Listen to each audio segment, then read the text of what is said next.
O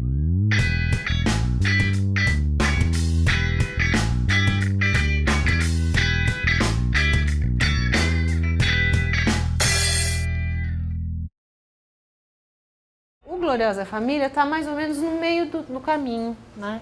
Ele é um romance que se faz na década de 90, portanto, mais ou menos um pouco depois da Geração da Utopia, que é também um romance bastante importante do Pepetela, né? No caso do Gloriosa Família, o Pepe vai fazer uma incursão, até certo ponto inédita dele até então, pelo romance histórico, né? Então ele realmente ambienta o Gloriosa Família no século XVII. O romance foi todo construído a partir de uma ampla pesquisa historiográfica mesmo que ele fez, né? E vai tratar de um momento específico da história de Angola, né, no século XVII, ao longo desse romance. Esse romance do Pepetela, então, como eu dizia, é um romance histórico que vai tratar de um fato histórico bastante específico da história de Angola, e até certo ponto pouco enfatizado, que foram 7 anos de dominação holandesa em Luanda. Tá? Na mesma época em que o Nassau e os holandeses, a Companhia das Índias Ocidentais, né, se dizia, dominaram Recife, houve também um esforço de dominação de Luanda, de Angola, por parte dos holandeses, principalmente por conta do tráfico de escravos, né? Angola sempre foi, né, o principal porto de exportação de escravos negros para o Brasil. Angola é muito próximo do território brasileiro, né? Muito próximo da Bahia ali, né? Eles ficam muito próximos.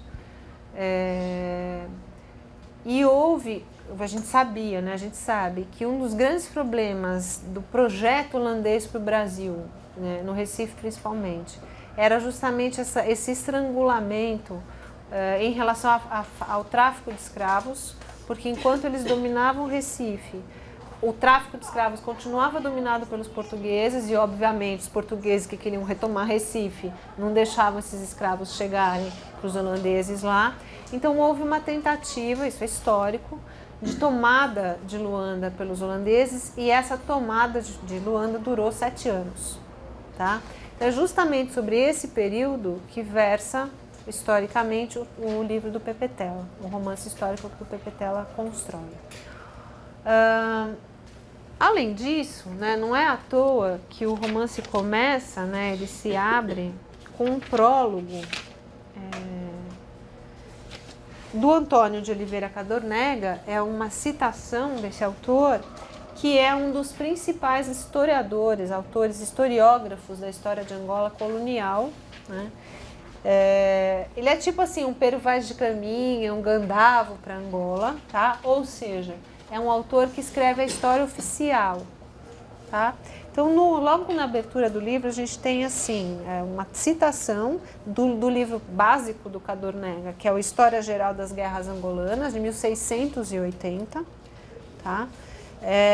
Em que ele vai dizer lá, o Cadornega: em a cidade assistia um homem por nome Baltazar Vandum, flamengo de nação, mas de ânimo português, que havia ido dos primeiros Aragães para Luanda com a permissão de quem governava os portugueses, o qual esteve posto em risco de matarem os flamengos, a respeito que antes dessa trégua e comunicação corrente, um cidadão, por sua via, podíamos haver algumas inteligências de que passava entre o Flamengo para esse efeito, mandou de Massagano, dos negros, né? Então, Cadornega está narrando sobre esse personagem, Baltazar Vandum, que é um personagem histórico e que era um flamengo, portanto um holandês amigo dos portugueses, porque vivia lá em Luanda antes da dominação holandesa propriamente dita, e que se vê em muito maus lençóis com a dominação holandesa, porque sabia, né, no caso do romance, né, do romance Pepetela, o Vandum tinha uma das filhas, uma filha do Quintal, que era uma espécie de vidente. E ela tinha previsto, ele acreditava nas previsões dela, ela havia previsto que a dominação flamenga em Luanda só duraria 7 anos. E como ele acreditava nisso, e ele era amigo dos portugueses, ele era traficante de escravos, não queria perder o seu negócio, não podia se opor aos flamengos porque era holandês, mas também não podia se opor aos portugueses, porque se realmente os holandeses não ficassem ali, o negócio dele estava em maus lençóis. Então ele fica nesse jogo de interesses, né? E foi um personagem histórico. Então o Pepe Tela, o que ele faz? Ele toma do texto oficial do Cadornega, que é o texto do História Geral das Guerras Angolanas, e ele vai romancear, ele vai fazer uma versão romanesca desse episódio, desse personagem. Tá? Então, qual é a característica fundamental desse texto do Pepe Tela? E eu diria, talvez, que o Pepe Tela seja um romancista que busca em cada um dos romances, se eu pudesse definir um projeto romanesco do Pepe Tela, vocês sabem que, por exemplo, o Alencar tinha um projeto romanesco, né? O projeto romanesco do Alencar era geográfico, geocultural, ou seja, ele queria, através do romance, fazer uma cartografia da cultura brasileira, ou construir uma cartografia da cultura brasileira. Por isso que o Alencar fala de Iracema no Ceará, fala do gaúcho no sul, fala do sertanejo para o interior aqui do Mato Grosso, fala do Rio de Janeiro, né? Fala, enfim, faz todo um retrato do que seria para ele uma cultura brasileira em termos históricos e geográficos através do romance. Se eu quisesse definir, e aí é uma coisa que eu acho, né? Não vi escrito em lugar nenhum, mas é a minha opinião. Se eu quisesse definir um projeto romanesco, um projeto literário para o Pepe Tela, eu diria que o Pepe Tela procura em cada um dos romances, e ao fim e ao cabo em todos eles, introduzir modificações estruturais na forma romanesca que tenham a ver especificamente com as culturas de cunho mais africano. Tá? Se a gente for fazer uma análise dos romances do Pepe Tela enquanto projeto, a gente vai perceber que em cada um deles ele vai trabalhar de uma maneira bastante diferenciada um aspecto estrutural do romance. Então, por exemplo, no Mayomba ele trabalha a questão do ponto de vista. Ele rompe o ponto de vista, estabelecendo um narrador coletivo, que não é o narrador contador de histórias coletivo, mas é um narrador que se rompe em várias consciências, ou seja, ele rompe com a concepção de narrador, com a concepção tradicional de ponto de vista romanesco, que é uma concepção europeia. Aliás, o romance é uma forma europeia, um gênero europeu. Nesse livro, no Gloriosa Família, na minha opinião, a ruptura estabelecida pelo Pepe Tela enquanto romancista é em relação ao discurso oficial historiográfico. Ou seja, ele vai refazer uma história, primeiro, do ponto de vista ficcional, e segundo, do ponto de vista irônico. Tá? A introdução do discurso irônico no interior do discurso histórico, dentro desse romance do Pepe Tela, estabelece uma revisão do próprio discurso historiográfico e uma relativização do discurso historiográfico enquanto história, enquanto verdade. Tá? Então, na verdade, o que ele faz? Ele pega o discurso oficial e desconstrói o discurso oficial, reconstruindo um outro tipo de discurso historiográfico que não apenas é ficcional, mas é também irônico. E essa ironia ela vai se dar de várias maneiras, mas principalmente em relação à própria construção dos elementos estruturais do romance. Então, a primeira grande ironia que a gente percebe é já no título, né? A tal gloriosa família não é nada de gloriosa, né? Ou seja, diga-se de passagem, a família Van Dum, ou a família Van Dunen, torna-se historicamente uma das famílias mais proeminentes, de verdade, estou falando de coisas empíricas, da história de Angola. Né? Uma família que existe realmente em Angola até hoje e é uma das mais gloriosas, vamos dizer assim, de Angola. Então ele pega a história dessa família e começa a mostrar que de gloriosa ela tinha muito pouco. Isso, não então é? Ele mexe com fogo. Mexe, mas ele pode, né? Ele foi um dos constituintes, né? Um dos constituidores do moderno Angola, vamos dizer. Então o que ele faz? Ele vai, se a gente pegar, por exemplo, o retrato do Baltazar Van Dum, como ele é feito, né? Ele não tem nada de heróico, né? O Van Dum é descrito, deixa eu ver se eu pego alguma descrição para vocês terem uma ideia. Só arrumar os olhos aqui. Peraí. Não enxergo nada. Outro dia foi ridículo, gente. No meio de uma palestra, uma comunicação, eu de pé falando, não enxergava nada do texto que eu tinha levado. E eu tava de óculos, hein? Isso que é o mais ridículo de tudo. Olha só como começa o capítulo 1, tá? Já começa com a descrição do próprio Baltazar Van Dum, que é o protagonista. O meu dono, Baltazar Van Dum, só sentiu os calções mijados cá fora. depois de ter sido despedido pelo diretor Newland. Mijado, mas aliviado, com a cabeça de raros cabelos brancos ainda em cima dos ombros. O meu dono saiu do gabinete do diretor tão pálido como entrou, mas com um risinho de lado que lhe fazia tremer o bigode. Por vezes o risinho era de nervosismo, hoje era de euforia. Os 2 escravos que com ele entraram no antigo colégio dos jesuítas já não saíram. Quem perdia era o proprietário deles, português de Maçangano, que os tinha enviado com a célebre carta. O meu dono não teve tempo de ler a carta, como terá defendido junto do diretor. Mas ele, eu e toda a gente sabíamos o conteúdo, um pedido para indicar todas as posições defensivas dos inimigos holandeses e os efetivos de cada ponto. Então, assim, de calções mijados para frente, né, lá vai o Baltazar Vandum, né? Então começa assim, é a primeira frase. Ele sai, sentiu os calções mijados, mijado, mas aliviado. Então vejam, o tipo de construção que alcança esse protagonista não tem nada de heróica, né? Portanto, não tem nada de gloriosa também. Além disso, isso continua, né? O Vandum, ele é retratado como gordo, que vive bêbado, caindo pelas tabelas. Quer dizer, ele tem muito mais de bufão do que de herói, eu poderia dizer. Além disso, a família dele é uma família muito estranha, porque não só ele é casado na Holanda com uma holandesa e tem filhos lá, quer dizer, tem uma família de origem, como ele é recasado com essa nova esposa que é negra, que é local, tem os seus filhos na casa grande, vamos dizer assim, mas tem também os seus filhos na cubata, na senzala, são os tais filhos do quintal. Todos eles moram juntos, todos eles têm as suas funções e mais, existem disputas internas entre filhos da casa e filhos do quintal, a tal da mãe privilegia os seus próprios filhos, etc. Mas cada um deles vai cuidar de escravo, o outro vai cuidar de plantação, cada um deles vai ter uma função dentro dessa sociedade, né? Então, assim, ela é uma família bastarda, na verdade. Então, também, por aí, a gente pode perceber que ela não tem nada de gloriosa. E na instituição dessa ironia, dessa ironia que é corrosiva em relação ao discurso oficial, é que vai se constituindo o livro do Pepe Tela e essa nova história, vamos dizer assim, a respeito desse mesmo período. Além disso, o livro também, de certa forma, postula ou tenta pensar o que seria Angola se tivesse sido, afinal de contas, dominada pelos holandeses, não pelos portugueses, e como teria acontecido, o que teria sido feito do país se, afinal, não ficasse sob domínio português, né? E a maior ironia, talvez, em relação, porque aqui existe aquilo que a Marina, né, estava falando, que essa história local, né, ou essa história original, ou essa outra história, ela tem a ver justamente com a revisão da visão histórica tradicional pela via da ironia, tá? Que eu diria é a figura de linguagem básica nesse romance.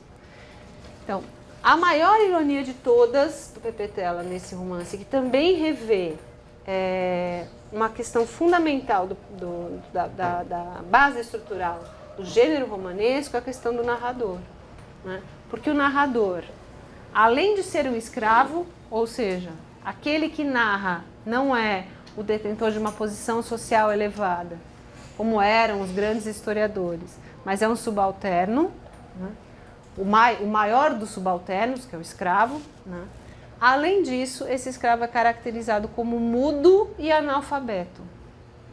Ou seja, a gente fica pensando assim que tá legal, então ele é mudo e analfabeto. Então como é que a gente sabe dessa história? Se ele não fala, se ele não escreve, como é que a história se configura, pois? Né? Então essa história, ela é um paroxismo, ela é uma impossibilidade. Tempo relatado ainda. Ela é uma impossibilidade de base.